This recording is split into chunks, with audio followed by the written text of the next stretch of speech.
Thank you. So can you hear me? Yeah.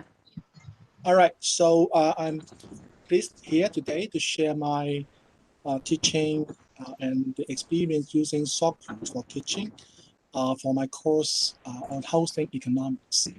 So the project title is Housing Hong Kong, a housing simulation game. And this project is also collaborated with Paulina Wong and my colleague James. I'm from Department of Economics. And in economics, using games and experiment to teach, the theory is not something new. There are actually many these kind of simulation games available online on the internet, just like these examples here. So students usually they work on a computer interface, and the platform would simulate the result based on some numbers and based on the economic theory, and students will be given on some numbers and they submit the response. The system will then simulate the result,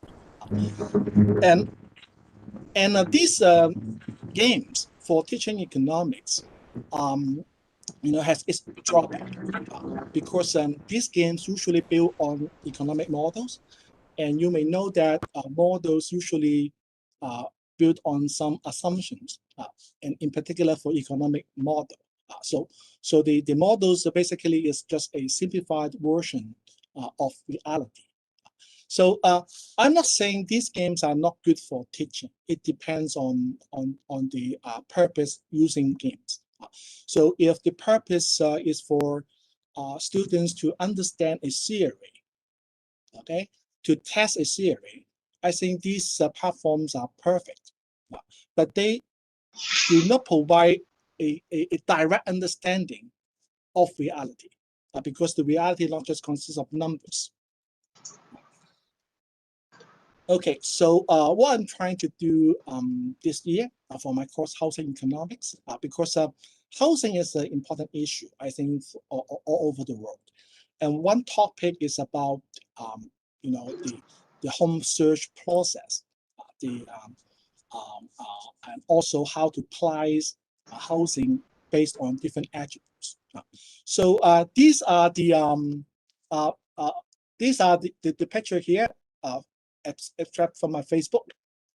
So this is a screen cap from my Facebook, and I see, when I sometimes browse on my Facebook, I see some property agent that they advertise some, the house on sale in the market to find buyers.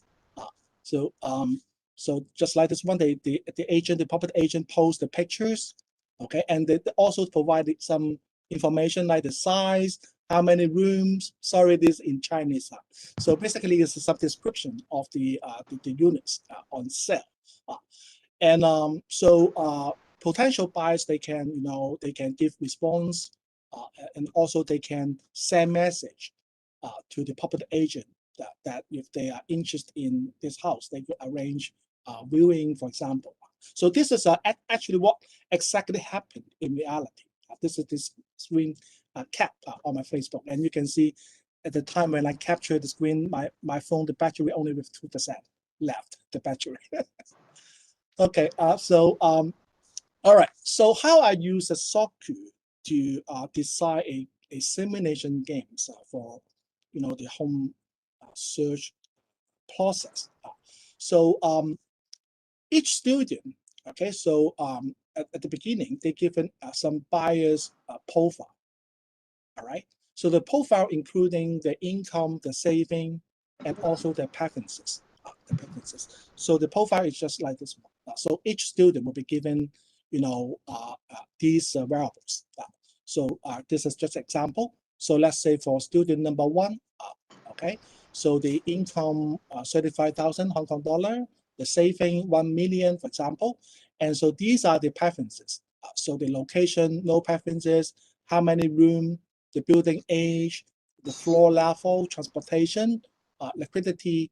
So for example, so these are variables are some, are divided into 4 progressive levels from A to D. A is the best, D is the worst. So actually for the home searching process, people not just based on their preferences, because preferences is different from choices, right? So like we prefer iPhone, for example, Apple iPhone, but at the end we may choose a Samsung because the cost consideration. So to understand the house search process, we need to understand both the preferences and also the constraint.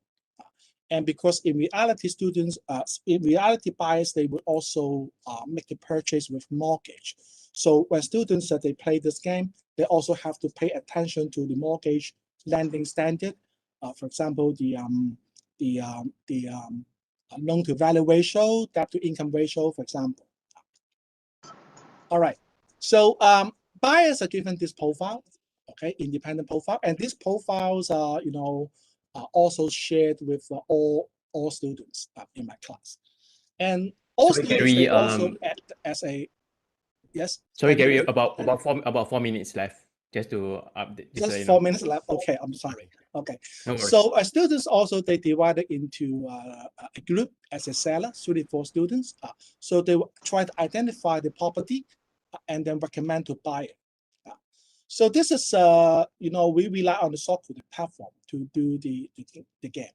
So at the beginning, seller, they search the house available on sale based on some, internet, the property agent website.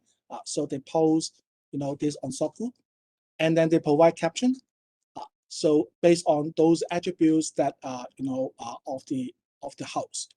So they try to sell as many as house as possible. And if the sale is if buyers successfully make a purchase, they can earn a commission, and a commission which is can be exchanged for participation score. So for buyer students, right, they view the advertising, and then they bid the house and see they do the evaluation whether the house fit the preferences and also the budget, right? And I can also provide comments when they do the bidding. All right. So after the games complete, right? So it means the transaction is completed, and there are some several rounds. And after all the transaction done, students are required to submit a reflective journal, a reflective essay to share the experience, about these games, and also the reflection on housing market in Hong Kong. So what I'm looking for is whether games achieve the learning outcomes, whether the game help them to understand the house search process, how the housing attributes is pricing, and housing market in Hong Kong. And also, I want to know whether the simulation games, that students perceive these games meaningful and authentic. All right, so these are some codes that copy and paste from my students to reflective journal. So these are the learning outcome that I expected I predefined it at the beginning.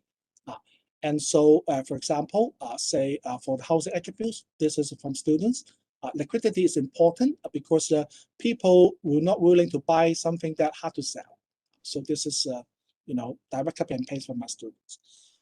And also, we try to match the students, the reflective journals, whether some keywords matched some the authentic assessment categories that proposed by Farrell, that he has paper identify 6 categories that can be matched with the learning outcomes.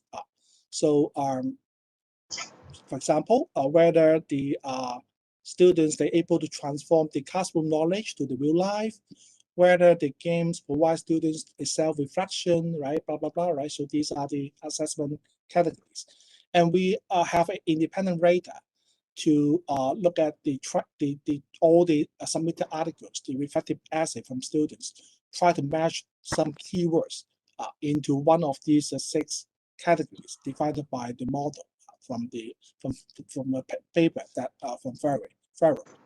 So basically, all the reflective journals they with the keywords that can be met in the knowledge transfer and reflection, and and over, I think, how many keywords? Let me check. I'm sorry. Okay, so 55% students, they use keywords that also become cited as complex and challenging, and also about the performance. Over 30%, the keywords can be measured, can be categorized in terms of the real world application. So these are some of the codes from copy and paste from students, the essay.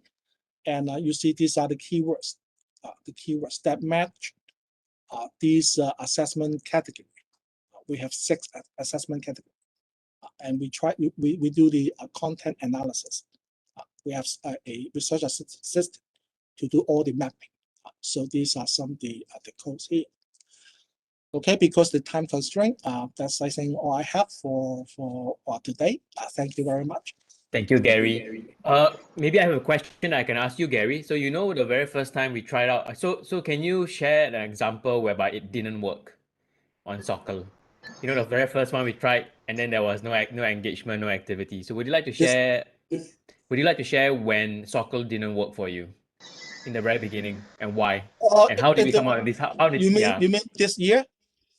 No, the last time, last year before we did this, the reason why you came out with the gamification was the first time we tried Sockle didn't work. Would you like to share why? Last time, I believe that the instructions were not very clear. Okay, and also, I only asked students to post some information or video that related to Hong Kong housing market, and so not a very a structured design for teaching.